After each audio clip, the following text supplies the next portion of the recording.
guys like Fauci get up there and start talking, you know, he doesn't know anything really about anything. And I'd say that to his face. Nothing. The man thinks you can take a blood sample and stick it in an electron microscope, and if it's got a virus in there, you'll know it. He doesn't understand electron microscopy, and he doesn't understand medicine, and he should not be in a position like he's in. Most of those guys up there on the top are just total administrative people, and they don't know anything about what's going on. If Fauci wants to get on television with somebody who knows a little bit about this stuff and debate him, he could easily do it, because he's been asked. I mean, I've had a lot of people, president of the University of South Carolina asked Fauci if he'd come down there and debate me on the stage in front of the student body, because I wanted somebody who was from the other side to come down there and balance my, because I felt like, well, these guys can listen to me, but I need to have somebody else down here that's going to tell me the other side. But Fauci didn't want to do it. I don't have to answer to anybody for money. See, I don't work for some organization like that Tony Fauci happens to be the head of. The number of cases reported went up epidemically, you know, exponentially, because the number of tests that was done went up exponentially. I asked, the first time I ever saw one of these CDC graphs, it showed this thing going off the page, and I went up after that and I said, how did you disentangle I mean, did you divide the number that you've got here by the number of tests that were done? I mean, can we believe that this line that you've drawn here about number of positive tests reported, is that really indicative of the spread of this virus? Is the virus getting, is there being more of it, or are there more tests? If you divide by the number of tests you do, you don't get any kind of a curve going up. It's just, those guys have got an agenda, which is not what we would like them to have, being that we pay for them to take care of our health in some way. They've got a personal kind of agenda. They make up their own rules as they go. They change them when they want to, and they smugly, like Tony Fauci, does not mind going on television in front of the people that pay his salary and lie directly into the camera. I mean, Did you ever meet Linus Pauling? I unfortunately did not bother to go down there, just like I didn't go up to see Richard Feynman until he was dead. There were two people I wish I had just said hi, I'd just like to shake your hand, because you were cool people. I knew Linus Pauling for a long time, and I found it interesting that of all the Nobel laureates in the United States and around the world, he, having two unshared, and I'm not aware of any other American to have two unshared Nobel Prizes, was never respected again by mainstream medicine or science when he supported that vitamin C could cause an improvement in people with terminal cancer. And I watched how all of his funding dried up, even though he was one of the founding members of the National Academy of Science. He couldn't even get a grant from them. And it took him almost 14 years just to get a mediocre grant to study cancer. Even when the Mayo Clinic supposedly reproduced his results that he had obtained at the Vale of Leven Hospital in Scotland, where he and Dr. Ewan Cameron took a group of terminally ill cancer patients, divided them in half, gave half 10,000 milligrams of vitamin C every day of their life, and another group got a placebo, and there was a statistically significant improvement in people who were receiving vitamin C. They turned around and did it at the Mayo Clinic, but they didn't use the same criteria. Pauling says, don't use people who have chemotherapy, it'll knock the liver out. They use people with chemotherapy. Pauling says, you have to give vitamin C every single day. They didn't. And so it was not the same study, yet they published it saying they duplicated his work. Then when they went to publish the results of what is a terribly flawed study, they didn't even give him the courtesy of saying, here's the results, would you like to examine it? And all he was given was a letter to the editor of New England Journal of Medicine long after the study.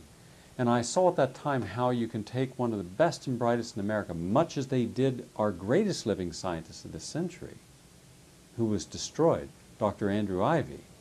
There was never a scientist who's been more cited in the scientific literature than Dr. Ivy. He was a jurist, he was a physician, he was a scientist, he was everything. But he supported Kerbiasin, and he supported Kerbiasin in a correct manner, and they destroyed him. And that's been shown. Now I'm looking at what the media has done to you, projecting you as a flippant, drug-taking, womanizing person who everyone has to wonder how you even got through college, let alone got a Nobel Prize. And I'm thinking, my God, haven't we learned from Andrew Ivy and Linus Pauling and Peter Duesberg what they'll do to the best and brightest? Well, you know, you can't expect the sheep to really respect the best and the brightest. They don't know the difference, really. I mean, I like humans. Don't get me wrong, but basically, the vast majority of them do not possess the ability to judge who is and who isn't a really good scientist. I mean, that's a problem. That's a main problem, actually, with science, I'd say, in this century, because science is being judged by people, and funding is being done by people who don't understand it. I mean, I'm sure a lot of people could sit down with Linus Pauling and not realize that he was a brilliant man. I mean, most people wouldn't know him from, you know, somebody who you know, just was a little taller or something. I mean, nobody knows Richard Feynman. Or Richard finally showed a few people that, you know, when he said, you know, here's the O-ring, here's some cold water, see what happens? That he at least knew how to, I mean, but no, most people don't understand what a brilliant guy that Feynman was. There's a handful of people at any one time in the world who are capable of really doing innovative things. And usually those people turn out to care for their fellow man.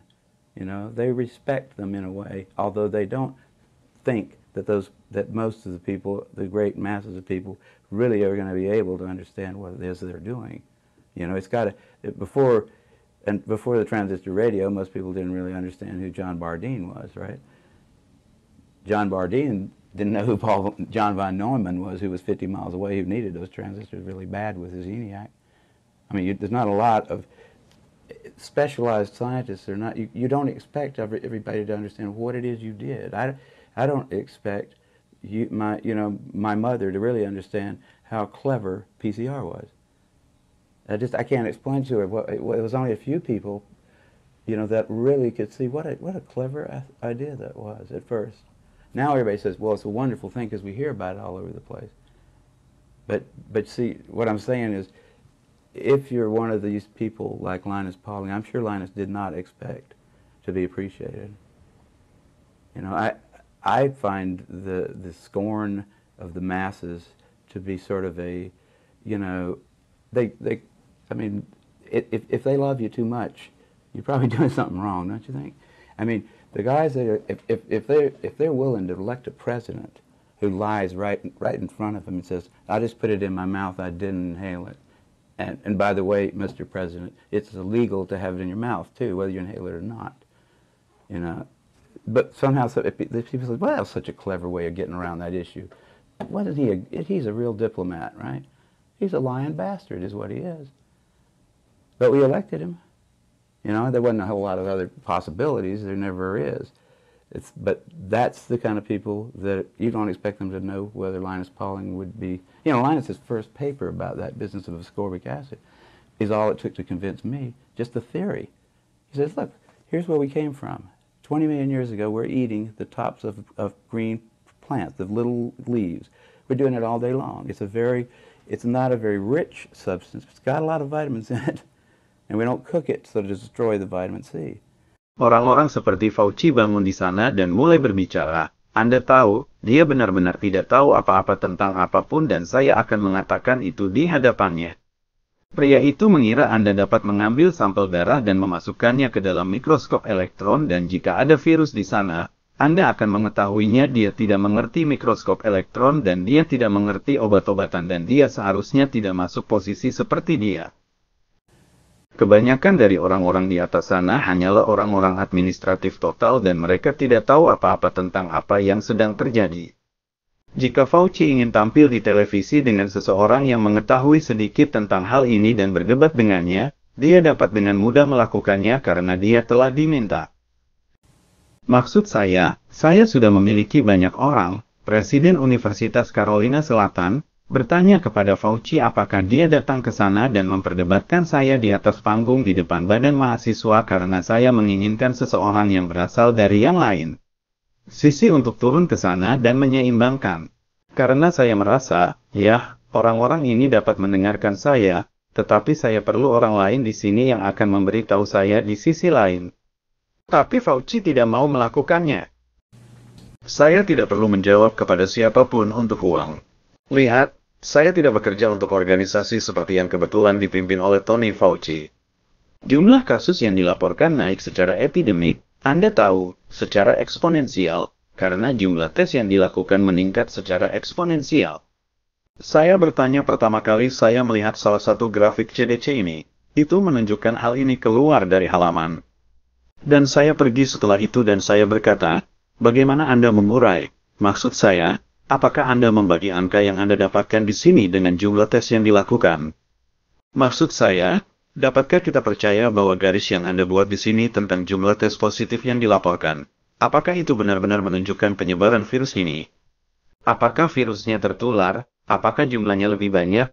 Atau ada tes lagi? Jika Anda membaginya dengan jumlah tes yang Anda lakukan, Anda tidak akan mendapatkan kurva apapun yang naik. Orang-orang itu punya agenda yang tidak kami inginkan, yaitu kami membayar mereka untuk menjaga kesehatan kami dengan cara tertentu. Mereka punya semacam agenda pribadi. Mereka membuat aturan mereka sendiri saat mereka pergi, mereka mengubahnya ketika mereka mau, dan mereka menyelundupkan Anda seperti Tony Fauci tidak keberatan tampil di televisi di depan orang-orang yang membayar gajinya dan berbohong langsung ke kamera. I mean, that's Apakah Anda pernah bertemu Linus Pauling? Sayangnya saya tidak repot-repot pergi ke sana sama seperti saya tidak pergi menemui Richard Feynman sampai dia meninggal. Ada dua orang yang saya harap saya baru saja menyapa dan menjabat tangan Anda karena Anda orang yang keren. I knew Saya mengenal Linus Pauling sejak lama. Dan saya merasa menarik bahwa dari semua peraih Nobel di Amerika Serikat dan di seluruh dunia, dia, karena terlalu tidak berbagi, saya tidak tahu ada orang Amerika lain yang memiliki 2 hadiah Nobel yang tidak dibagikan, tidak pernah dihormati lagi oleh kedokteran arus utama atau sains ketika dia mendukung bahwa vitamin C dapat menyebabkan perbaikan pada orang dengan kanker stadium akhir. Dan saya menyaksikan semua dana ini mengering meskipun dia adalah salah satu anggota pendiri National Academy of Science. Dia bahkan tidak bisa mendapatkan hibah dari mereka. Dan dia membutuhkan waktu hampir 14 tahun hanya untuk mendapatkan hibah yang biasa-biasa saja untuk mempelajari kanker. Bahkan ketika Mayo Clinic seharusnya mereproduksi hasil yang diperolehnya di Rumah Sakit Valley 11 di Skotlandia, di mana dia dan Dr. Ewan Cameron mengambil sekelompok pasien kanker yang sakit parah, membaginya menjadi 2, memberi setengah 10, 0 mg vitamin C setiap hari dalam hidup mereka. Kelompok lain mendapat placebo, dan ada peningkatan yang signifikan secara statistik pada orang yang menerima vitamin C. Mereka berbalik dan melakukannya di Mayo Clinic, tetapi mereka tidak menggunakan kriteria yang sama. Pauling mengatakan jangan gunakan orang yang menjalani kemoterapi. Ini akan melumpuhkan hati. Mereka menggunakan orang dengan kemoterapi. Pauling mengatakan, Anda harus memberikan vitamin C setiap hari. Mereka tidak. Jadi itu bukan studi yang sama, namun mereka menerbitkannya dengan mengatakan bahwa mereka menduplikasi karyanya. Kemudian ketika mereka menerbitkan hasil penelitian yang sangat cacat, mereka bahkan tidak memberinya kesopanan untuk mengatakan, inilah hasilnya, apakah Anda ingin memeriksanya? Dan yang diberikan kepadanya hanyalah sepucuk surat kepada editor New England Journal of Medicine lama setelah penelitian. Dan saya melihat pada saat itu bagaimana Anda dapat mengambil salah satu yang terbaik dan terpandai di Amerika seperti yang mereka lakukan pada ilmuwan terbesar abad ini yang dihancurkan oleh Dr. Andrew E. Fay. Tidak pernah ada ilmuwan yang lebih dikutip dalam literatur ilmiah daripada Dr. E. Fay. Dia adalah seorang ahli hukum, dia adalah seorang dokter, dia adalah seorang ilmuwan, dia adalah segalanya. Tapi dia mendukung Kardiacin, dan dia mendukung Kardiacin dengan cara yang benar, dan mereka menghancurkannya. Dan itu telah ditunjukkan. Sekarang saya melihat apa yang telah dilakukan media terhadap Anda, memproyeksikan Anda sebagai seorang yang sembrono, pecandu narkoba, wanita yang membuat semua orang bertanya-tanya bagaimana Anda bisa lulus kuliah apalagi mendapat hadiah Nobel. Dan saya berpikir ya Tuhan, bukankah kita sudah belajar, Bukankah kita sudah belajar dari Andrew Eve dan Linus Pauling dan Peter Duisberg apa yang akan mereka lakukan dengan yang terbaik dan paling cemerlang? Well, Nah, Anda tahu Anda tidak bisa mengharapkan domba untuk benar-benar menghormati yang terbaik dan terpandai. Mereka tidak tahu bedanya, sungguh. Maksud saya suka manusia, jangan salah paham, tetapi pada dasarnya sebagian besar dari mereka tidak memiliki kemampuan untuk menilai siapa dan siapa yang bukan ilmuwan yang benar-benar baik.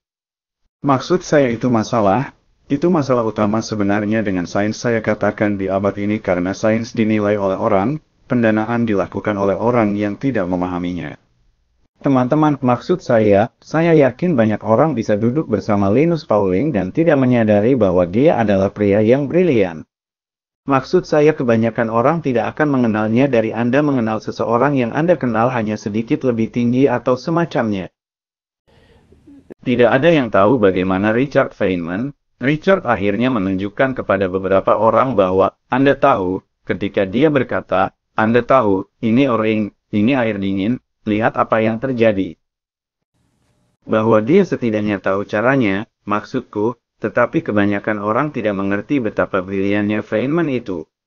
Ada beberapa orang pada satu waktu di dunia yang benar-benar mampu melakukan hal-hal inovatif dan biasanya orang-orang itu ternyata peduli pada sesamanya. Anda tahu, mereka menghormati mereka dengan cara meskipun mereka tidak berpikir bahwa sebagian besar orang, masa besar orang, benar-benar dapat memahami apa yang mereka lakukan. Anda tahu, sebelum adanya radio transistor, kebanyakan orang tidak begitu mengerti siapa John Bardeen, bukan? John Bardeen tidak tahu siapa John von Neumann yang berada 50 mil jauhnya yang sangat membutuhkan transistor itu dengan ENIAC-nya. Maksudku, tidak banyak ilmuwan khusus. Anda tidak mengharapkan semua orang memahami apa yang Anda lakukan. Saya tidak berharap ibu saya benar-benar mengerti betapa pintar PCR itu. Saya tidak dapat menjelaskan kepadanya. Hanya beberapa orang yang benar-benar dapat melihat ide yang sangat cerdas pada awalnya. Sekarang semua orang berkata, ini hal yang luar biasa karena kita mendengarnya di mana-mana. Tapi lihat, apa yang saya katakan adalah, jika Anda salah satu dari orang-orang seperti Linus Pauling, saya yakin Linus tidak berharap untuk dihargai. Saya menemukan cemoohan massa menjadi semacam, Anda tahu, mereka, maksud saya, jika mereka terlalu mencintaimu, Anda mungkin melakukan sesuatu yang salah, bukan begitu?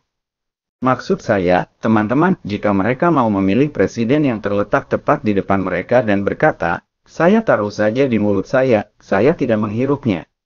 Dan omong-omong, presiden, juga ilegal memasukkannya ke dalam mulut, apakah Anda menghirupnya atau tidak? Tapi entah bagaimana, kata orang, itu cara yang sangat cerdas untuk mengatasi masalah itu. Dia benar-benar seorang diplomat, kan? Dia bajingan singa adalah apa adanya. Tapi kami memilih dia. Anda tahu, tidak ada banyak kemungkinan lain. Tidak pernah ada.